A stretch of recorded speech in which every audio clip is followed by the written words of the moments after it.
Hi guys ဒီနေ့ကတော့ဆုလက်လွန်ခဲ့တဲ့2လလောက်က အစားတွေစွတ်စားပြီးတော့ဆုလက်ပေါင်းမီက medium size ဖြစ်သွားတယ်ပေါ့နော်အဲ့ဒါကိုဆုလက်က fiber access နဲ့ small size ပြန်ရအောင်လုပ်ခဲ့ရဖြစ်တဲ့အတွက် fiber access အကြောင်းပြောပြပါမယ်ဒီလိုအထုပ်ကြီးမှာအထုပ်သေးသေးလေးရအခု30ပါတာဖြစ်တဲ့အတွက်ဆုလက်တို့ကတရက်တစ်ထုပ်တောက်မယ်ဆိုလို့ရှိရင်တစ်လတောက်လို့ရပါတယ်တကယ်လို့ကိုကပို့ပြီးတော့တိတာခြင်းနဲ့ဆိုလို့ရှိရင်တော့တရက်ကို2ထုပ်တောက်ပေးပေါ့နော်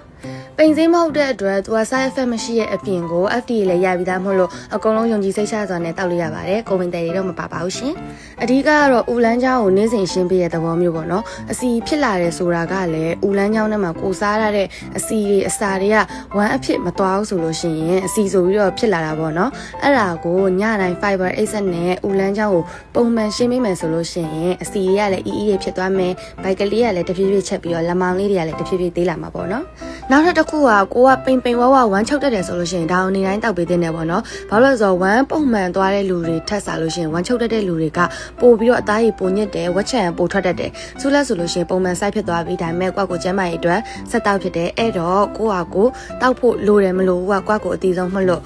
ဒါပါပဲရှင်